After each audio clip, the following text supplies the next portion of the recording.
오늘은 고칠게라는 제목으로 하나님 말씀 나누도록 하겠습니다. 오늘의 부제, 스테이에 나눌 주제는 신앙, 권리를 포기하고도 과연 행복할 수 있는가? 이런 관점을 여러분 질문도 하고 고민도 해보면서 설교 시간에 답을 찾아갔으면 좋겠습니다. 우리 옆 사람과 한번 인사하겠습니다. 오늘은 불러야 합니다. 한 번 더 인사할게요. 이거 CCM입니다. 네.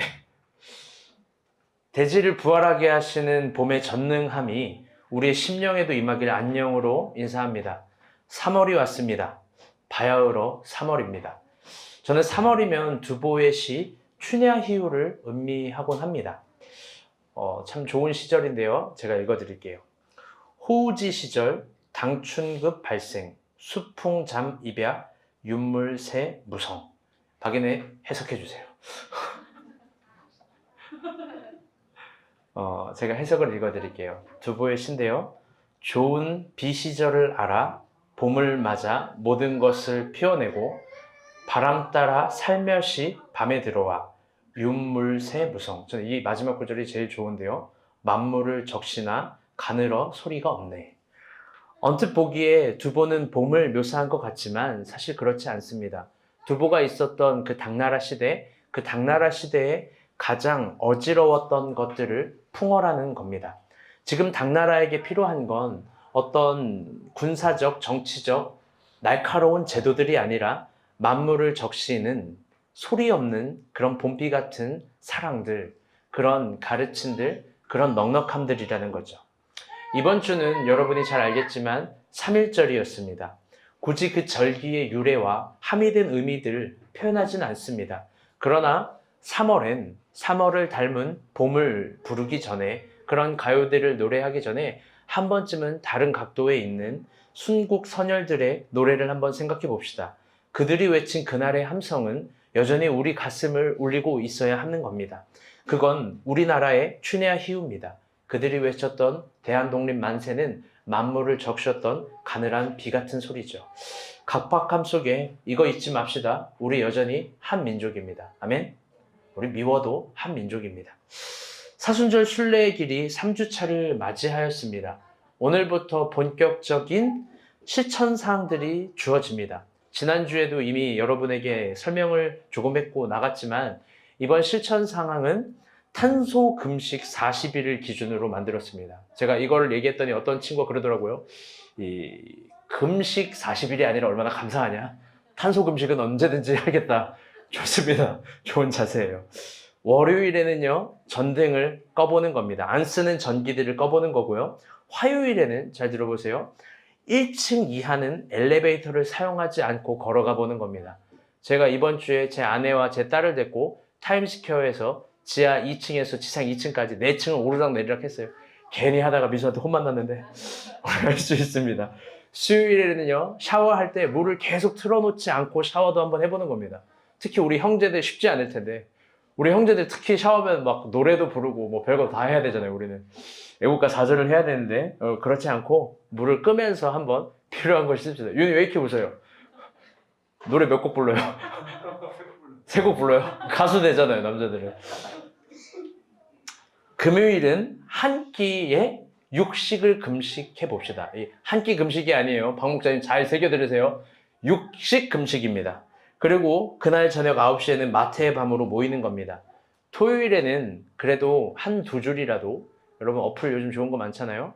주님을 생각하면서 일기도 한번 써보는 겁니다. 사순절 그렇게 보냈으면 좋겠습니다. 이 모든 것 귀찮은 거고 쉬운 일 아니지만 못할 것도 아닙니다. 우리 5,950원을 생각해 봅시다.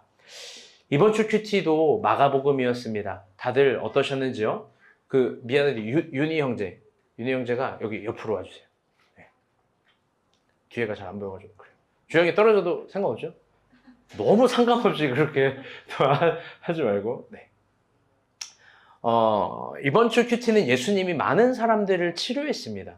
그리고 예수님의 활동 반경이 굉장히 넓었습니다. 게네사라에서 병자를 고치시고요. 수로보니게 여인을 만나 주십니다. 그리고 귀 먹고 말 더듬는 사람을 치유해 주셨습니다. 에바다. 우리 다 알죠? 이번 새벽 설교 주제였습니다. 또 칠병이어로 4천 명을 먹이시고 벳세다에서는 맹인을 치유하셨습니다. 즉 예수님은 이번 주에 갈릴리를 넘어서 유대 전역을 먹이시고 치료하셨습니다. 그리고 온 유대 지역의 인스타가 되신 겁니다. 예수님이 나타나면 무리들이 따라옵니다. 환호합니다. 흥분합니다. 엄청난 인스타가 되는 겁니다. 아마 제자들은 그쯤에서 꿈을 꿨을 것 같습니다. 이런 꿈 아니었겠습니까? 이대로 가다가 예수님이 유대 왕이 되겠지. 나는 그 옆에 있는데 이 다음에 커서 나는 뭐가 될까? 제자들은 그런 현란한 상상들을 해보면서 부푼 기대감 가운데 저녁마다 잠을 잤을 것 같고 또 제자들끼리 서로 대화를 오고 가면서 토론도 했을지도 모릅니다. 즉 정리하면 지금 예수님의 사역은 사역 자체로서는 정점에 있는 겁니다. 아직 십자가를 지지 않으셨지만 갈 때마다 무리들이 환호하고 기적과 치유가 일어나며 모든 곳에서 예수님을 환호하고 응원하고 제자들을 만나고 싶어 하니까요. 그런데 그런 정점 속에서 오늘 본문을 보게 되면 예수님이 어디 가자고 합니다. 좀 어디 좀 가자. 어딜까요? 우리 27절 말씀 한번 보도록 하겠습니다. 다 같이 빨간색 글씨만 한번 읽어볼게요. 아니요. 다 읽어주세요. 그냥. 시작. 예수와 제자들이 빌립보 가이사랴 여러 마을로 나가시되 길에서 제자들에게 물어이르시되 사람들이 나를 누구라고 하느냐. 아멘. 그 성민 형제 정말 미안한데 그 잠바 품에 안고 있는 거 괜찮아요? 안 불편해요? 아니, 계속 품에 안고 있어가지고 이게 쓸데없는 얘기가 아니라 난 관찰을 하는 거야. 박지원 자매가 저래요. 박지원 자매가 잠바 한 번 갖고 있으면 이거를 3시간을 갖고 있어. 지난번에 여러분 모르겠지만 내가 잠바를 빼서 내 옆에 넣었어. 안 그러면 이걸 설교 끝날 때까지 계속 이러고 있거든. 그 옆에 자리도 비었는데 좀 넣어주고 뭐 연미가 혼내는 거 아니죠? 뭐 이렇게 먼지 묻는데 놓으면 엄마가 혼낼 거야 막 이러면서 그래요 알겠어요. 네, 잘 편하게 들으라고 우리 넓으니까 하는 얘기입니다. 어디로 가자고 하냐면요 빌립보 가이사랴입니다. 빌립보 가이사랴 위치는요 이 예수님이 활동했던 거랑은 정반대예요. 어디냐면 유대가 아니라 이 팔레스타인 최북부 지역이에요. 굳이 이야기하면 로마랑 광장이 붙어있는 그런 지역입니다. 예수님이 굳이 거기까지 가자고 한 거예요. 옆 동네에 가자고 한 게 아니에요. 얘들아 빌립보 가이사랴 가자. 이곳은요 유대왕 본분왕이죠. 본분왕 빌립이 로마 황제 카이사랴를 위해서요 그 땅의 영토를 헌납한 곳이고요. 거기에 로마 황제 카이사랴를 위해서 이 우상을 금우상으로 어마어마하게 크게 지은 곳이에요. 그래서 영토의 이름, 그 지역 변경도 빌립보 카이사랴, 즉 이름을 합쳐서 로마 황제를 위해서 영토를 드리는 그런 지역입니다. 즉 이곳은 황금과 황제의 도시예요. 이곳은 이스라엘이라기보다는 로마를 더 선호하고 따른다라는 어떤 그런 류의 도시인 거죠. 그런데 한번 생각해 보겠습니다. 예수님 여기 왜 가는 걸까요? 예수님 굳이 여기를 가자고 합니다. 제자들 편에서 먼저 한번 생각해 봅시다. 제자들, 예수님이 여기 가자고 했을 때 사실 그들은 매우 설레지 않았을까요? 저는 그랬을 것 같아요. 아, 이제 예수님이 유대를 넘어 로마까지 진출을 하는구나. 막 그런 생각했을 거예요. 여러분 BTS가 국내를 넘어 미국 빌보드 차트 1위를 몇 번 했는지 알아요, 민정이? 너 MG가 아니에요. 주영이 몇 번 했는지 알아요? 몰라요? 예수살롱 1위 몇 번 했을 것 같아요. 미안해요. 저는 이거 보면서 놀랐는데요. 20번이나 했대요. 이게 개인으로서 아니라 팀으로서는 최다 1위라는 거예요.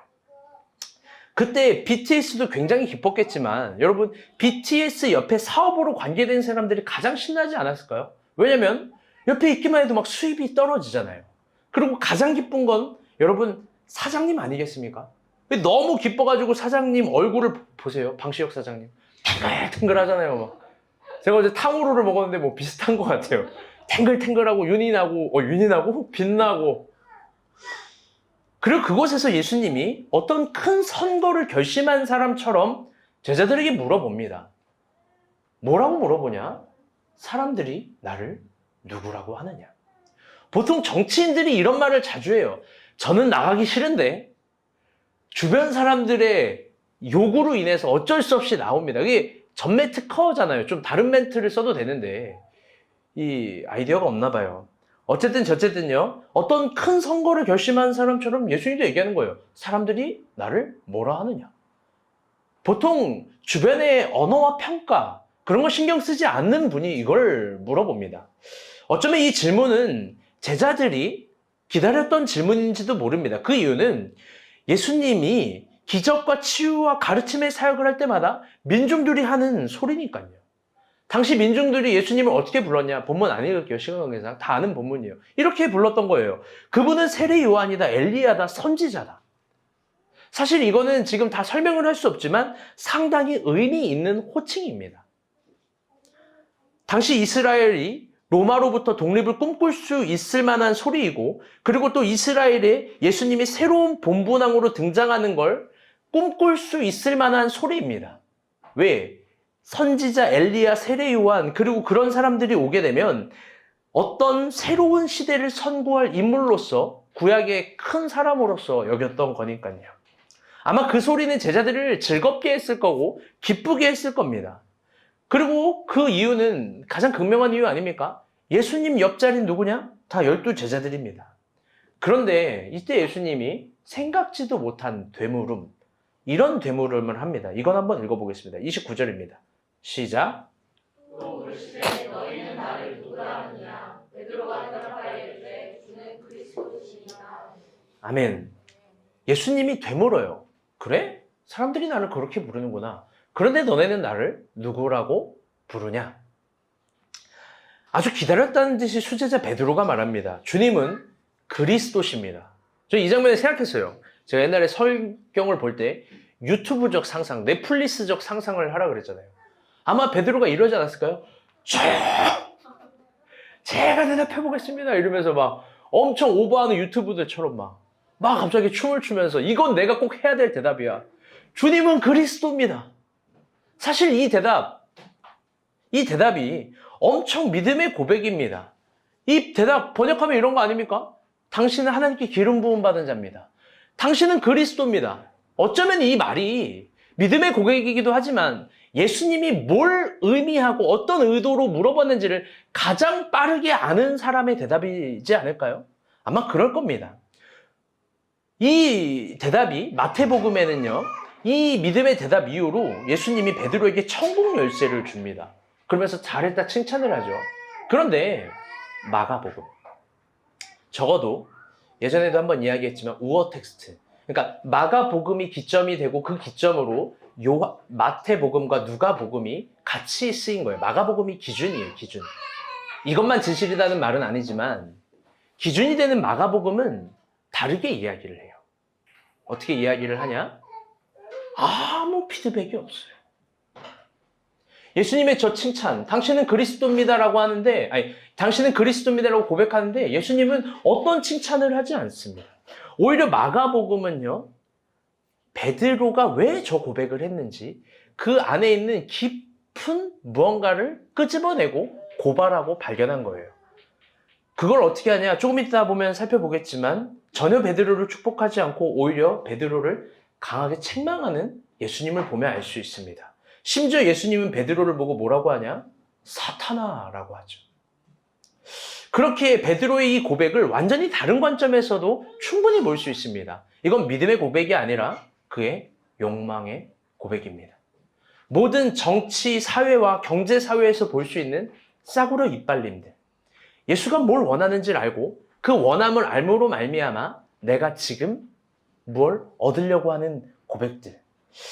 예수님이 이 고백 후에 연속적으로 31절에 이런 말씀을 하십니다. 31절 한번 보도록 할게요. 시작. 나라 많은 고난을 받고 장로들과 대제사장들과 서기관들의 거짓말되어 주님을 당하고 사흘 만에 살아나야 할 것을 비로소 그들에게 가르치시되. 아멘. 마가복음을 보면 총 2번 자신이 죽을 걸 예고하시는데요. 그 첫 번째가 이 부분입니다. 오늘 본문이에요. 예수님은 황금과 황제의 도시에서 자기가 죽는데요. 예수님은 일부러 이곳에서 자신의 죽음을 의도적으로 예고한 거예요. 빌립보 가이사르 가자. 야, 로마를 가장 닮은 도시 가자. 저 황금의 거리, 황금의 동상 있는 저거 가자. 근데 저기서 예수님이 하고자 하는 말은 나 죽어. 의도적으로 죽음을 이야기한 거예요. 즉, 황금 권력은 예수가 가는 길에 다시 정리할게요. 즉, 저 황금 권력은 예수님이 가고자 하는 길은 아니다라는 메타포예요. 그럼 이번에도 빌립보 가이사라를 이해하는 베드로의 관점과 예수님의 관점이 전혀 다른 거예요. 지난번 오병이어랑 마찬가지예요. 제자들이 이해한 오병이어와 예수님이 이해한 오병이어가 완전히 다른 거예요. 그럼 빌립보 가이사라를 베드로는 어떻게 이해를 했을까? 베드로는 어떻게 이해를 했길래 예수님과 이렇게 다른 걸까? 우리 그의 태도에 그가 이해한 빌립보 가이사라가 있습니다. 우리 31절부터 32절 한번 봅시다. 시작. 내가 많은 고난을 받고 장로들과 대제사장들과 서기관들에게 버림받아 죽임을 당하고 사람 안에 살아나야 할 것을 비로소 그들에게 가르치시되 그러내놓고 이 말씀을 하시니 베드로가 예수를 붙들고 훈련하네. 아멘. 31절에서 분명히 얘기했어요. 예수님 죽는다고. 근데 베드로의 그 다음 행동, 이게 베드로가 이해한 빌립보 가이사라예요. 뭐냐? 항변. 이 단어가 헬라어로는요, 에피타오입니다. 번역하면 꾸짖다, 삿대질하다, 따지다입니다. 꾸짖다, 삿대질하다, 따지다. 여러분 깊게 한번 생각해 볼게요. 여러분 이게 진짜 말이 될까요? 방금 전에 베드로는요, 예수님을 그리스도라고 얘기를 했어요. 그리스도, 하나님이 기름 부음 받는 자라고 얘기를 했는데 베드로는 어떻게 그 예수님께 삿대질을 하고 항변을 해요? 하나님께 기름 부음 받은 자라고 여겼다면 여러분 어떻게 정말 그 예수님께 따지고 꾸짖을 수 있어요? 베드로가 고백한 대로 진정 예수를 그리스도라고 여겼다면 이건 가능한 시나리오가 아니에요. 절대 불가능해요. 여러분 어떻게 베드로의 태도는 이렇게 완벽하게 변한 걸까요? 그는 왜 갑자기 냉정해지고 갑자기 차가워지고 반대 입장에서 그렇게 얘기를 한 걸까? 우리 다시 BTS 이야기 한번 돌아가 보도록 할게요. 여러분 BTS가 한 번 공연할 때마다 얼마 벌 것 같아요? 저도 이거 검색을 해봤는데요. 이게 너무 수치가 달라요. 그러니까 아무도 모른다는 소리죠. 근데 확실한 건 한 수천억은 버는 것 같아요. 진짜 100억 단위가 아닌 것 같아요. 여러분 그때 주변에 사업에 관계된 사람들이 이렇게 말하지 않았겠습니까? 나는 당신과 일하면서 돈 버는 게 목적이 아니라 BTS 팬으로서 당신을 존경합니다. BTS 당신을 아티스트로서 존경합니다. 당신은 공연만 해주세요. 그 외에 모든 필요한 건 우리 회사에서 다 하겠습니다. 그냥 당신을 존경하고 사랑하는 팬심에서 이 일을 같이 하고 싶은 것 뿐입니다. 뭐 이런 말 하지 않았겠습니까? 그런데 여러분 생각해 볼게요. 갑자기 BTS가 해체한다고 합니다. 그래서 BTS의 사업에 관계된 모든 사람들에게 계약 해지서를 발부해요. 여러분 어떨까요? 과연 그들이 끝까지 고상한 팬이 될 수 있을까요? 과연 그들이 끝까지 나는 아티스트로서 BTS를 존경합니다. 이런 진실한 고백들을 할 수 있을까요? 관계된 사람들에 대해서 계약 해지서를 발부하면 아마 BTS를 삿대질하고 욕하고 더 악랄하게 비난하겠죠. 더 악랄하게. 베드로도 동일합니다. 그는 예수를 그리스도라고 고백하지만 진정 그렇게 여기지 않습니다. 그래서 감히 예수님을 향해 꾸짖고 삿대질하고 항변합니다. 베드로의 고백은 믿음으로 보이지만 그 속은 욕망의 민낯이 가득 담겨 있는 거예요. 자기 시나리오대로 되지 않으니까 예수 그리스도를 향해서 그리스도라고 부르면서 시나리오대로 되지 않으니까 꾸짖는 거예요. 예수님 죽으면 안 됩니다. 예수님이 이렇게 죽으면 안 되죠. 그의 욕망, 그건 또 어마어마한 것이었어요. 여러분 그의 욕망은 구체적으로 어떤 거였는지도 한번 봅시다. 예수님의 책망을 보면 그가 무엇을 욕망했는지 볼 수 있습니다. 33절입니다. 시작. 예수께서 돌이키사 제자들을 부르시며 베드로를 꾸짖어 이르시되 사탄아 내 뒤로 물러가라. 내가 하나님의 일을 생각하지 아니하고 도리어 사람의 일을 생각하는도다 하시고. 아멘. 예수님은 베드로에게 사람의 일을 생각했다고 책망합니다. 그런데 잘 들으세요. 이게 집중해서 잘 봐야 돼요. 사람의 일 자체를 책망한 게 아니에요. 우리는 사람이라서 사람의 일을 생각할 수 있어요. 먹고 마시고 더 행복해지고 싶고 더 높은 곳을 갖고 싶고 더 많이 벌고 싶고 여러 가지 사람의 일을 생각할 수 있습니다. 사람의 일 그 자체를 책망하는 게 아니에요. 그건 언제나 어디서나 우리 가운데 있는 일이니까요. 섬세하게 예수님의 문법을 보면 이런 거예요. 비교급을 썼어요. 하나님의 일을 고려하지 않은 사람의 일을 책망한 거예요. 그게 구체적으로 뭐냐? 바로 베드로의 욕망입니다. 그 욕망은 예수님이 이 유명세를 가지고 유대 땅을 점령하면, 로마까지 점령하면 정치적 군사적 메시아가 반드시 돼야 된다라는 거예요. 그래야 그 옆에 자기 있고 자기가 있어야, 그 옆에 자기가 있어야 자기가 원하는 것들을 손쉽게 얻을 수 있으니까요. 그 욕망 안에서 절대 예수님은 죽으면 안 돼요. 절대 죽으면 안 돼요. 그런데 예수님은 그게 사탄적인 생각이라고 이야기하는 겁니다. 심지어 1인칭으로 너 사탄아라고 이야기를 해요. 베드로에게. 사실 마가복음을 보면 이 진지한 얘기인데 좀 슬픈 부분이 많습니다. 특히 예수님이 자신의 죽음을 이야기하는 이 두 가지 본문은 정말 그렇습니다. 오늘 본문에 우리가 인상 깊게 봐야 될 성서적 플롯이 있는데요. 그게 27절입니다. 우리 27절인데요. 우리 파란색 글씨만 한번 읽어볼게요. 시작. 예수님은 빌립보 가이사랴 길에서 제자들에게 묻는 거예요. 길. 이게 헬라어로 호도스라는 건데요. 이게 물리적인 의미에서 길이겠지만 사실 상징하는 의미는 그렇지 않습니다. 마가복음에는 상징의 신학이라고 이야기했으니까요. 마가복음은 어떤 중요한 선택의 길에 있을 때 예수님과 제자들이 호도스, 이 길에서 대화하는 걸 자주 상징화합니다. 무슨 말이냐? 제자들에게 길에서 선택을 물어보는 거예요. 너 이거 선택할래? 너 저거 선택할래? 무엇을 선택할지 꼭 그 길에서 물어봅니다. 9장 30절, 31절도 마찬가지입니다. 이거 예수님이 두 번째 자기가 죽는다라고 예고하는 부분이거든요. 한번 봅시다. 시작.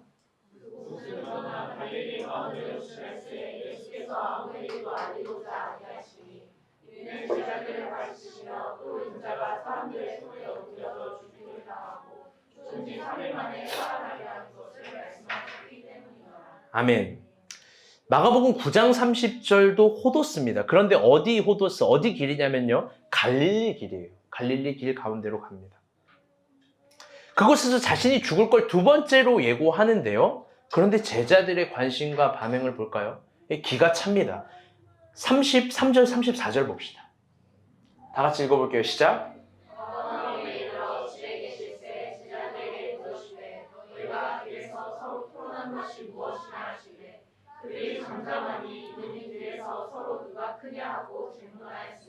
아멘. 여러분, 이번엔 가버나움입니다. 갈릴리와 가버나움 가까워요. 이 갈릴리에서 예수님이 자기 죽을 걸 두 번째로 이야기했는데 가버나움에 가서 그 가는 내내 뭔가를 토론한 거예요. 그래서 그 길에서 너희가 길에서 서로 토론한 것이 무엇이냐? 이는 잠잠하니 이는 길에서 호도스에서 서로 누가 크냐고 쟁론하였습니다. 예수님은 죽는다고 하는데 제자들이 공감의식이 없습니다. 참여의식은 당연히 없습니다. 그들은 가버나움 길에서 자신의 욕망을 토로합니다. 그건 자신들 중에서 누가 더 큰 사람이냐라고 토론한 것입니다. 그래서 슬픕니다. 오늘 본문인 마가복음 8장은 예수님이 첫 번째 죽는다고 하는데 베드로의 적나라한 욕망이 드러나죠. 베드로 예수님 죽음 관심 없는 거예요. 마가복음 9장에서는 예수님 죽는다고 두 번째 얘기했는데 제자들은 예수님 죽음에 관심이 없습니다.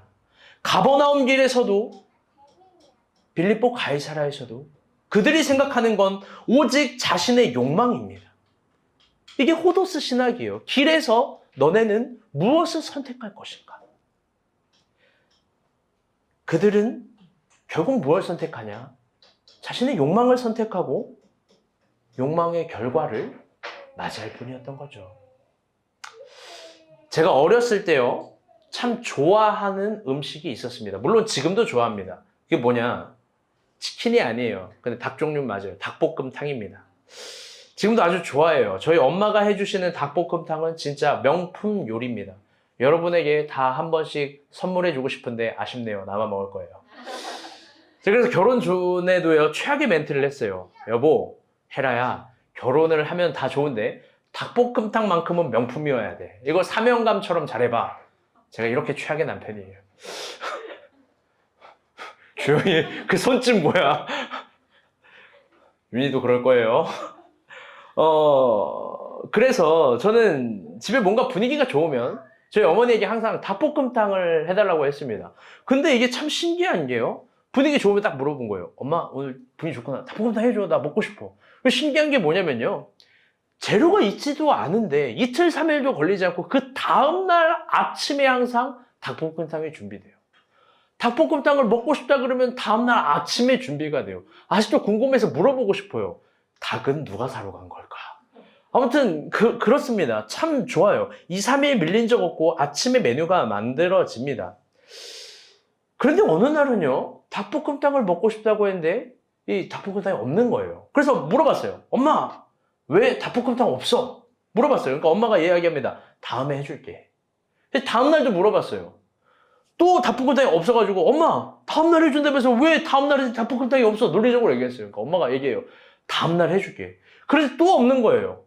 화가 났어요. 엄마를 향해 항변했어요. 엄마, 닭볶음탕 해준다고 했으면서 왜 없는 거야? 엄마 왜 거짓말쟁이야? 엄마가 얘기해요. 다음날 해줄게. 그래가지고 다음날 됐는데 또 이번에도 안 한 거예요. 없어요. 이제는 뭐 화가 너무 끝까지 났습니다. 그래서 제가 저희 아버지를 붙들고 사태질을 한 건 아니지만 항변하고 따지고 막 얘기했어요. 아빠! 엄마가 나 닭볶음탕 해준다는데 오늘도 안 했어. 그때 아빠가 제 뒤통수를 진짜 후려 갈겼어요. 저는 이게 제 머리통이 다 함몰되는 줄 알았어요. 너무 아팠어요. 아빠가 이야기해요. 명대사예요. 이 새끼야. 엄마 지금 아파서 4일 동안 누워있는데 넌 그것도 모르냐? 여러분, 이게 아들이에요. 저는 몰랐어요. 엄마가 이렇게 아파서 누워있는지. 지 배고픈 것만 아는 거예요. 여러분, 그러니까 다 딸을 낳으세요. 미소는, 아니, 딸들이 다 그런 것 같아요. 엄마가 아프잖아요? 그러면요, 미소는 같이 울어요. 여기 라이에서 수진자매 있잖아요? 수진자매 좀 힘들면요, 하민이 같이 힘들어해요. 하민이 보잖아요? 엄마가 힘들어하면, 나 왜 안 안아줘? 이래요. 아빠가 화나서 이하민 하고 있는데, 나 왜 안 안아주냐고 더 크게 따진단 말이에요. 아들은 그래, 아들은. 아들들 다 그랬잖아. 다. 여러분, 잘 봐요. 우리는 이 지점을 잘 생각해봐요. 닭볶음탕을 해주는 일이 엄마의 기쁨이 되고 아들의 행복이 일치가 되는 때가 있어요. 분명히 그게 똑같이 일치점을 이루는 때가 있어요. 그런데 중요한 건 이런 거예요. 그게 매번이 아니라는 거예요. 어떨 때는 반드시 불일치예요. 그래서 눈치 없이 이야기하다가 아빠한테 귓방망이 맞는 날이 있는 거예요. 여러분, 우리 연인들 잘 생각해봐요. 내 여친이 야구 경기를 좋아한다고 쳐봅시다. 야구 경기를 좋아해서 이벤트로 야구 티켓을 좋은 S급짜리를 살 때가 있어요. 그게 좋죠. 사랑의 추억이죠. 그럴 땐 막 좋아요. 그런데 잘 생각해봅시다. 내 여친은 야구만 좋아해라는 공식화, 일률화, 시스템화로 생각해서 100일 선물, 1주년 선물, 2주년 선물, 3주년 선물, 심지어 결혼 10주년 선물로 야구 티켓만 주면 어때요? 야구 방망이로 쳐맞는 거예요. 야구 방망이에 제물이 되는 거예요. 내 선물을 받을 사람의 환경, 시간, 마음, 여러분 이거 함께 고려해야 되는 거잖아요. 그렇죠? 제가 수많은 실패 끝에 깨달았어요. 이런 걸 고려해야 되는구나. 우리 아내는 항상 얘기해요. 난 이벤트를 싫어해. 그래서 뭔가 이벤트 할 때마다 망하는 거예요. 그래요. 여러분, 본문의 베드로가 딱 그럽니다. 예수님의 마음을 전혀 읽지 못해요. 자기의 마음만 읽어요. 자기가 아쉽고 욕망하는 것만 정확하게 읽어요. 그러면서 예수님이 자꾸 지금 예수님이 죽으러 간다는데 나는 지금 닭볶음탕이 먹고 싶다. 당신은 닭볶음탕을 해줘야 되는 사람이다. 강조하는 겁니다. 여러분, 근데 우리의 신앙생활도 이런 거 아닙니까? 여기 우리와 함께 있는 하나님 마음을 못 읽어요. 단지 지금 나의 시간, 나의 마음, 나의 원함만 더 섬세하게 읽는 것뿐이에요. 나의 감정을 읽는 거에 대해서 얼마나 우리가 탁월한데요. 그래서 참 나쁜 신앙이 발달됩니다. 뭐가 발달이 되냐? 그건 하나님의 존재를 단순화, 일원화시키는 거예요. 우리 다 같이 따라 볼게요. 단순화, 일반화. 하나님의 존재를요, 단순화시키고 일반화시키고 일원화시키는 거, 여러분 이게 우리가 가져야 될 가장 경계해야 될 신앙의 태도입니다. 잘 들어보세요. 중요한 얘기예요. 하나님은 이런 분이야. 혹은 신앙생활은 이런 거야. 라고 일반화시킬 때 하나님은 인격이 아니라 그냥 OS가 돼버리는 겁니다. 입력각이 맞으면 시스템이 작동하는 그냥 자동 프로그램으로 여기는 거예요. 물론 신앙생활이 하나님을 아는 지식이 자라나고 체험신앙으로서 하나님이 좋아하는 것과 싫어하는 것을 앞서서 알 수도 있고 일반적으로 잘 알 수도 있습니다. 분명히 그런 차원도 있어요. 하나님에 대한 확신이 먼저 설 때도 있습니다. 그런데 잊지 마세요. 그게 매번이고 그게 전부는 아니라는 거예요. 어떨 때는 그분의 마음이 묻어나는 시절이 분명히 있습니다. 그분의 원함과 관심이 묻어나는 시절이 있습니다. 그럴 때는요, 여러분 정말 잘 판단해야 돼요. 정말 업계 비밀을 알려드리는 거예요. 그럴 때는 정말 잘 판단을 해야 돼요. 뭘 판단을 해야 되냐? 두 가지 각도예요. 첫 번째는 나는 지금 하나님께 무엇을 구해야 되는가? 두 번째는 나는 지금 하나님께 무엇을 내려놓아야 되는가? 즉, 구함과 노음입니다. 하나님이 특별히 나에게 관심이 묻어나고 그분의 원함들이 드러날 때는 한쪽만 구하는 게 아니라 두 가지를 같이 구해야 된다는 거예요. 원함과 노음, 구함과 노음. 이게 신앙에 있어서 아름다운 균형감입니다. 그런데 이 균형감을 버리고 한쪽으로만 치우치면 그때는 병적으로 되는 거예요. 구하기만 하는 신앙생활은 욕망으로 변질되고 내려놓기만 하는 신앙은 우울감으로 변질돼요. 그런데 이 두 가지 균형이 적절한 신앙의 힘을 이룰 때 여러분 많은 걸 창조하고 열매 맺고 승화시키는 거예요. 오늘 본문은 노음의 각도에 대해서 이야기를 합니다. 이게 참 신기합니다. 그동안 저는 한결같이 여러분에게 특히 2024년이 들어오고 나서는 우리가 젊은 날 신앙으로 구함의 영역에 대해서 강론했습니다.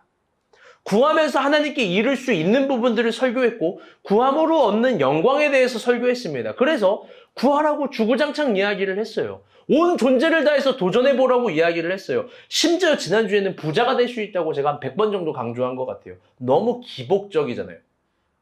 미안해요. 그런데 그게 구함의 신앙이었어요. 그런데 오늘은 노음이에요. 오늘은 노음으로 하나님께 이룰 수 있는 길, 노음으로 얻을 수 있는 영광에 대해서 이야기합니다. 우리 34절 다시 한번 읽어볼게요. 도대체 어떻게 구체적으로 놓아야 되는지, 뭘 놓아야 되는지. 34절 9장 말고요. 마가복음 8장입니다. 다 같이 한번 읽어볼게요. 시작. 우리와 제자들을 불러 이르시되 누구든지 나를 따라오려거든 자기를 부인하고 자기 십자가를 지고 나를 따를 것이니라. 아멘. 자기 부인이에요. 예수님은 빌립보 가이사랴에서 황제의 길에서 제자들이 선택해야 될 호도스를 이야기해 주는 거예요. 그 길에서 제자들이 반드시 내려놓고 따라야 될 어떤 분명한 거, 그 첫 번째, 그 제자도라고 하는 그 첫 번째 태도, 그게 뭐냐? 다 같이 따라볼게요. 자기 부인. 여러분, 자기 부인이 뭐예요? 이게 나의 마이 와이프예요? 아니죠. 미안해요. 하하. 웃으라고 한번 해봤어요. 이게 너무나 중요한 구절인데요. 이게 한자어라 가지고 이해하기가 어려워요. 부인. 이거 어렵잖아요. 그런데 이 부임이라는 건요. 헬라어로요. 케노시스예요. 이 케노시스란 부인이 아니라 다 같이 따라볼게요. 비움. 비움이에요. 즉 자기 비움이에요. 자기를 비우고 자기 십자가를 지고 나를 따르라는 거예요. 이 케노시스는 1세기 사회에서요. 이런 물리학적 개념이 아니에요. 또 어떤 충만하게 채워져 있는 것들을 막 덜어내는 그런 물리학적 개념이 아니라 여기에 쓰는 케노시스의 용례는 거의 다 뭐냐? 그 비움의 용례는 뭐냐면 다 같이 따라보겠습니다. 권리 포기. 권리 포기예요. 그것을 가장 잘 보여주는 게 빌립보서 2장 2절부터 8절이에요. 이게 너무나 중요한 절이에요. 예수님이 스스로 어떻게 십자가를 지셨는지, 예수님이 하나님 앞에서 어떤 태도로 신앙생활을 했는지 바울이 정리한 거예요. 그 똑똑한 바울이. 한번 이 4절 다 같이 한번 읽어볼게요. 시작.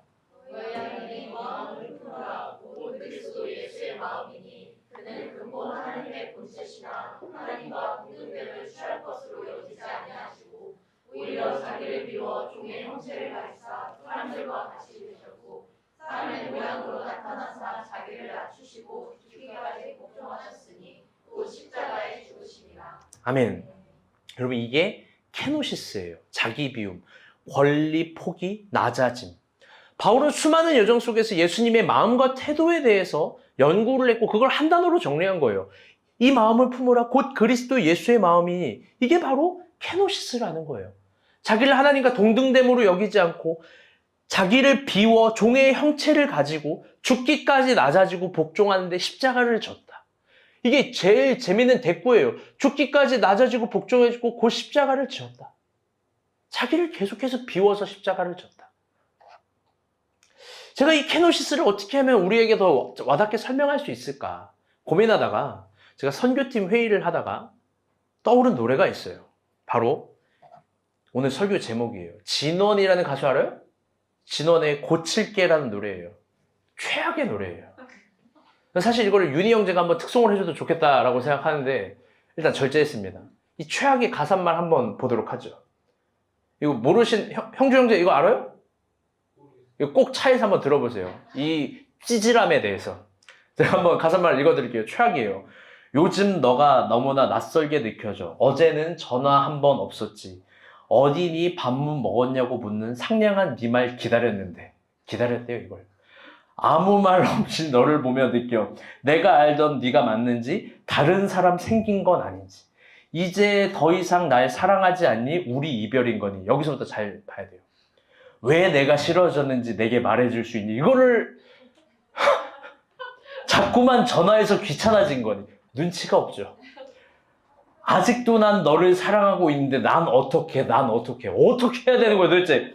내가 뭘 잘못했는지, 내가 왜 실증났는지, 내가 뭘 잘못하고 있는 거라면 말해줄래? 너가 말하는 그 모습처럼 고칠게, 다 고칠게, 떠나지 마. 2절은 더 구구절절해서 설명을 할 수가 없어요. 진짜 최악이에요. 후렴구, 2절 후렴구는 이거예요. 왜 내가 싫어졌는지 내게 말해줄 수 없니? 자꾸만 전화해서 귀찮아진 거니? 너, 잘 들어봐요. 진짜 최악의 말이야. 너 전에 만나던 그 사람 때문이니. 말해줄래? 네가 만나는 그 사람처럼 다 고칠게, 떠나지 마. 여러분 이게 연애예요? 아니 이 가사를 어떻게 생각하고 썼는지 모르겠지만 저는 이게 진짜 싫어요. 제 아내는 자주 알아요. 제가 이거 노래 플레이리스트에 나오면은 야, 이 찌질한 놈 이러면서 욕을 계속 한단 말이에요. 너무 찌질하잖아요. 말해줄래? 내가 다 고칠게. 네가 원하는 그 모습으로 고칠게. 2절. 네가 만나던 그 사람, 전에 만나던 사람 모습으로 내가 다 고칠게. 날 떠나지 마. 여러분 최악인데 이거 좋아하면 안 돼요. 제 주영 자매한테 물어봤어요. 주영아 너 이런 형제 만날 거야? 그러니까 안 만난대요. 근데 또 반항하는 건 싫어하잖아 남자가. 어쨌든 여러분 근데 여기서 뭔가를 하나 우리 봐야 돼요. 뭘 봐야 되냐? 이 남자의 케노시스가 보이지 않습니까? 자기 비움, 자기 권리 포기, 종처럼 낮아짐. 너무 그게 들을 때마다 막 간절해가지고 화가 나잖아요. 우리 남자들 다 화가 나잖아요. 뭘 그렇게 잘못했다고 미안하다고 말을 안 하지만 고칠게. 네가 원하는 대로 다 고칠게. 만약 한번 잘 생각해 볼게요. 만약에 이 가사말 속에 남자가 아니 이 여자가 그 남자에게 노래를 부르는데 이런 말 하면은 그래? 그럼 너 자기 십자가를 지고 예수를 쫓아. 그러면 이 남자 어떻게 반응할까요? 감사합니다라고 하면서 모든 걸 버리고 막 십자가 지지 않겠습니까? 케노시스 한 남자가 더 나아가서 자기 죽을 십자가도 막 스스로 만들 거예요. 아, 내가 십자가를 못 만나서 연애를 못 하는구나 지금. 남자가 비워지면 자기 비움을 대면 이렇게 바보 같은 단순한 1차적인 생각을 하는 거예요, 여러분. 사랑을 안 하는 건데. 그런데 여러분 깊게 한번 질문해 볼게요. 중요한 얘기예요. 우리는 하나님 앞에서 이런 고칠게라는 가사를 기도로서 써본 적이 있나요?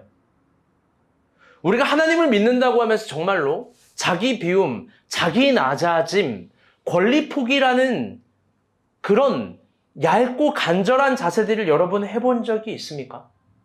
여러분 있어도 그거 고등학교 때 아닙니까? 혹은 어떤 수련회 중에 하나 둘째 날 저녁의 기도들 아니에요? 우리가 배운 세대들이 이러잖아요. 난 틀리지 않았어. 하나님 나를 이해해 주셔야지. 하나님이 나를 인정해 주셔야지. 내 안에 특성적인 걸 발달시켜 줘야지. 나는 틀리지 않았잖아요, 하나님. 나는 절대로 실수 안 한 거잖아요. 상황이 이런 거잖아요. 늘 이런 언어로 항변하잖아요. 하나님 내가 고쳐지겠습니다. 하나님이 뭘 말씀하시든지 그대로 받아들이겠습니다. 내가 뭘 잘못하고 있는지 말해주시겠습니까? 이 가사말처럼 고치겠습니다. 고치겠습니다. 나를 떠나지 말아주세요. 어설픈 신학적 태제로 확신하잖아요. 하나님은 죽어도 날 안 떠나. 그러니까 나는 내 마음대로 살아도 돼. 여러분 그게 나쁜 거 아니에요? 우리는 그런 하나님 앞에 고칠게라는, 주님이 말하는 대로 내가 다 고칠게라는, 주님이 내가 뭘 잘못했는지 알려주시기만 하면 그대로 나를 다 비워낼 거라는 그런 얇고 간절한, 열려있는 가난한 자세들을 잃어버린 거예요. 혹은 그걸 의미 없다라고 생각하는지도 모르겠어요. 여러분 근데 그걸 성경에서 가장 잘한 사람이 누구냐? 다윗이에요. 다윗 버전의 고칠게 한번 읽어드릴게요. 시편 51편이에요. 많은 절이 있지만 딱 두 절만 읽어보겠습니다. 시작. 나를 주 앞에서 쫓아내지 마시며 주의 생명을 내게서 거두지 마소서. 주의 구원의 즐거움을 내게 회복시켜 주시고 자원하는 생명을 주사 나를 붙드소서. 아멘. 짧게 두 절 보았지만 시편 51편은 다윗이 범죄하고 나서 쓴 시예요. 이게 다윗 버전의 고칠게예요. 철저한 케노시스. 하나님 잘못했습니다. 하나님 고칠게요. 나를 비울게요. 내가 정말 잘못했습니다. 내가 권리를 포기하겠습니다. 나를 주 앞에서 쫓아내지 말아주세요. 주의 성령을 내게서 버리지 말아주세요. 가슴을 치는 정도가 아니라 가슴뼈가 다 으스러지도록 치면서 하나님 내가 변하겠습니다. 여러분 이런 고백들이요. 바보 같은 게 아니에요. 어떤 의미에서 가장 위대한 고백이에요. 우리는 하나님을 위해서 살고 싶다라는 결심 자주 합니다. 다짐도 하고 노력도 하고 준비도 합니다. 그런데 그 앞에서 균형감 있게 선행돼야 될 게 있어요. 잘 들어봐요. 균형감 있게 선행돼야 될 거. 그건 뭐냐? 개인의 노력과 스펙과 경험치를 쌓아 올리는 게 아니라 십자가를 질 때는 하나님을 위해 살 때는 그런 게 아니라 케노시스예요. 하나님 앞에서 펑펑 울면서 자기를 비우고 낮추는 시간이 필요해요. 내가 틀렸습니다. 하나님 당신이 옳습니다. 여러분 이게 얼마나 무서운 신앙의 자세인데요. 내가 틀렸습니다. 하나님 당신이 옳습니다. 당신이 옳은 분입니다. 그걸 내려놓아야 됩니다. 그걸 내려놓고 하나님과 깊어질 때가 있는 거예요. 구하면서 깊어질 때도 있지만 자기 자신마저도 다 내려놓고 깊어질 때가 있습니다. 그런 사람들의 공통점이 뭐냐? 34절이에요. 우리 다시 한번 읽어볼게요. 34절. 시작. 유라 제자를 불러 이르시되 누구든지 나를 따라오려거든 자기를 부인하고 자기 십자가를 지고 나를 따를 것입니다. 아멘. 자기를 부인하고 자기 십자가를 지는 거. 그게 바로 자기 십자가예요. 여러분 이건 진짜 다른 차원이에요. 나를 낮추고 비울 때 하나님이 주시는 십자가를 맞이할 수 있어요. 예수 그리스도가 그렇게 십자가를 졌다는 거예요. 여러분 잊지 마세요. 우리 꼭 기억합시다. 우리가 얼만큼 거대해지는지 위대해지는지 그거는 사실 우리가 원하는 차원이고 두 번째 차원이에요. 그 앞에서는요. 주님은 자기 십자가를 지을 수 있을 만큼의 가난한 마음이 있어야 된다라고 얘기해요. 우리가 얼마만큼 거대해지는지 위대해지는지 그건 두 번째 차원이에요. 우리가 거대해지고 위대해져도 주님이 주시는 십자가를 못 지면 그 주님 따라가는 사람 아닙니다. 하나님이 특별히 나에게 관심을 갖는 시절에 그 시절에 주시는 십자가는 절대 포기하면 안 돼요. 거절하면 안 돼요. 제가 늘 그런 실력을 얘기하잖아요. 나의 상황, 나의 환경, 내가 가진 여건 그 주님이 모르겠냐고요. 그거 대답하지 않고 지는 거예요. 이번 스테이 토크쇼 테마예요. 신앙, 권리를 포기하고도 과연 행복해질 수 있는가? 여러분 한번 대답해 주셨으면 좋겠고 한번 나눠봤으면 좋겠어요. 소그룹에서. 마지막 한 차원을 보고 설교 마치도록 하겠습니다. 다시 진원의 고칠게를 한번 보도록 할게요. 여러분 저 가사말의 주인공 고칠게를 부르고 그 여자랑 행복했을까요? 유나? 그러면 넌 절대 부르지 마. 그 노래. 민정자매, 남자가 저렇게 고칠게를 계속 불러요. 어때요? 만나고 싶어요? 할 말이 없어. 누구 하나 걸리면 끝나는 거 아니지, 지금? 누가 하나 잡히면 내가 고쳐버릴게, 그냥. 고칠게가 아니라 내가 널 고쳐버릴게.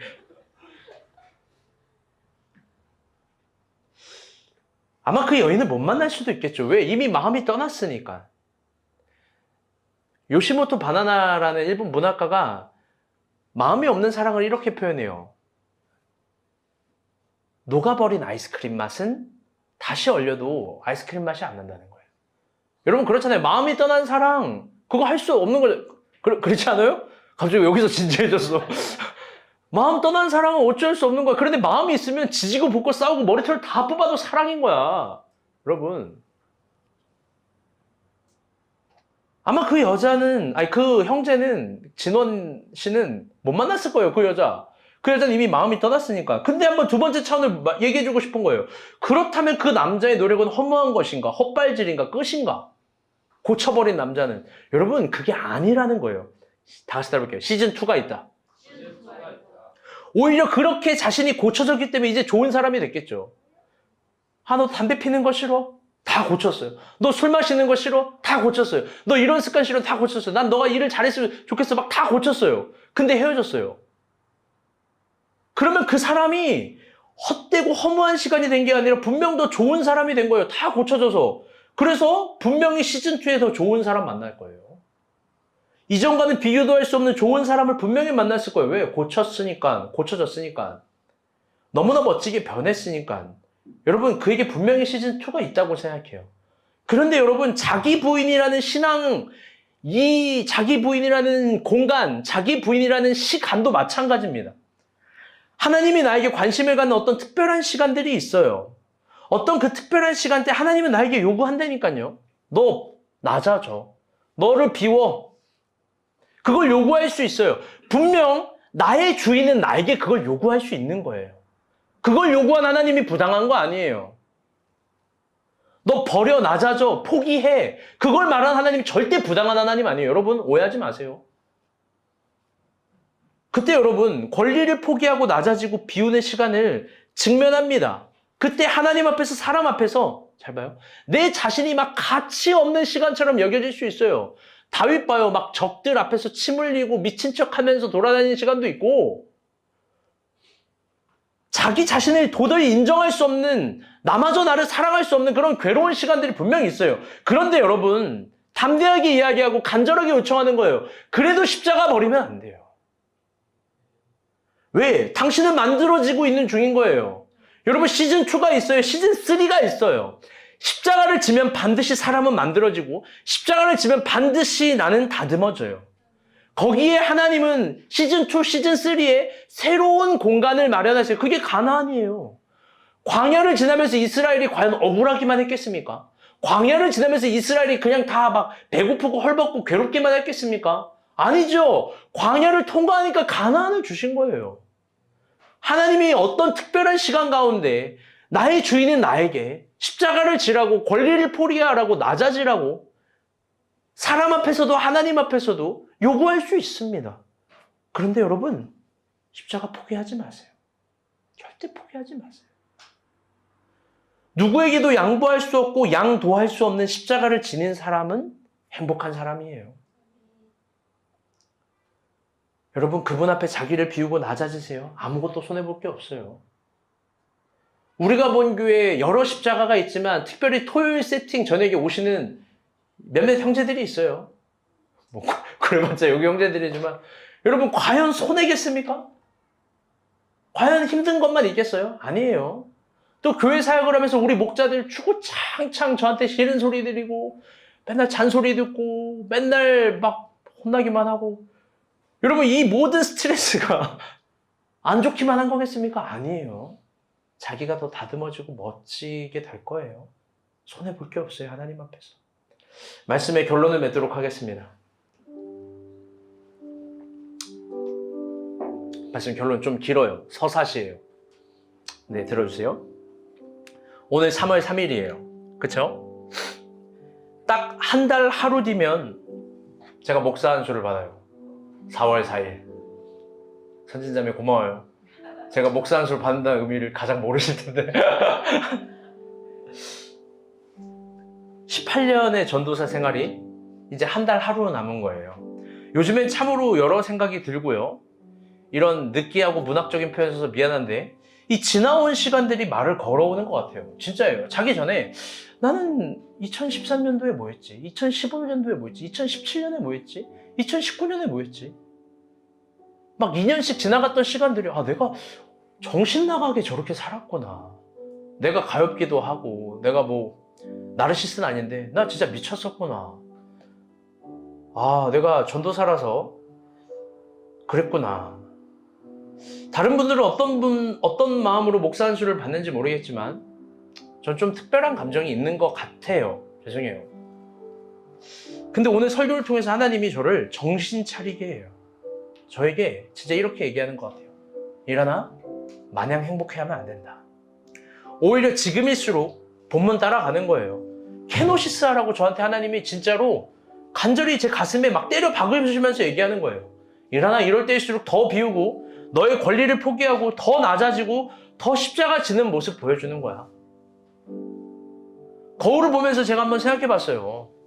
최근에 나는 18년 동안 전도사를 했는데 난 좀 좋은 사람이 됐을까? 난 인간으로서 좋은 사람이 됐을까? 미안해요. 부끄럽고 자신이 없더라고요. 여전히 고쳐져야 될 부분들이 너무 많고 제가 참 부족한 사람이에요. 오늘 설교 제목이 고칠게예요. 오늘 같은 날 또 이런 말 해서 죄송한데 제 자연스러운 신앙의 주제들을 얘기하는 거예요. 그동안 우리가 본 교회를 떠나는 사람들이 있어요. 또 요즘엔 그분들이 많이 생각나는 나날들이에요. 내가 조금 더 친절하고 따뜻했으면 어땠을까? 내가 더 넓고 깊은 사람이었으면 어땠을까? 내가 우리가 본 교회를 떠난 분들에게 진원의 고칠게를 불렀으면 어땠을까? 돌이켜볼수록 내가 너무 부족해서 떠난 거 아닌가? 내가 더 배려가 깊고 따뜻한 사람이었으면 떠나지 않았을 텐데. 여러분은 제가 얼마나 소심한지 몰라요. 지금 은경이와 기선이가 안 왔어. 나 이거 일주일 내내 생각한다고. 예희가 독일을 갔다 와서 안 와.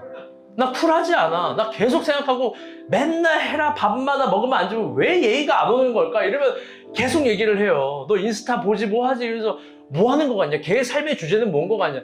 나는 하루 종일 생각한다고. 찬이가 갈 때도 또 누가 갈 때도 이렇게 말하고 싶지 않아요. 내 잘못 없어. 표면상 제 잘못이 뭐가 있겠어요. 근데 그렇게 여기는 게 아니라 진짜로 다 제가 부족하고 넓지 못하고 옹졸하고 가난한 사람이라서 떠난 것 같아요. 저는 용식이를 보면서 박목자를 보면서 태연간사를 보면서 진짜 많이 배워요. 나도 저런 사람 되고 싶은데 저렇게 깊은 사람 되고 싶은데 제 아내가 좀 배우래요. 박목자님을 보고 좀 배우래요. 그의 아내한테 한번 물어보세요. 깊은 사람이 되고 싶은데 근데 제가 이대로 전도사 이력을 마무리할 수가 없어서 고민해 보고 있어요. 뭘 고민하냐? 우리가 본 교회 리더로서 목사 안수 전에 그들에게 한번 연락을 해볼까? 근데 이게 그렇게 해도 되는 걸까? 그 경계선에 있어요. 진심이에요. 여러분 저 알 거예요. 저는 한다면 하는 거. 근데 그렇게 하는 게 맞는 건지 틀린 건지 모르겠지만 고민하고 있어요. 제가 이대로 전도사 이력을 마무리할 수 없다고 생각해서 저를 좀 더 고치고 노력하는 의미에서 3월에 기도원도 한번 또 갔다 오려고 합니다. 여러분 저를 더 응원해 주시고 불쌍히 여기셨으면 좋겠어요. 이렇게 부족한 전도사와 함께 해주셔서 너무 감사합니다.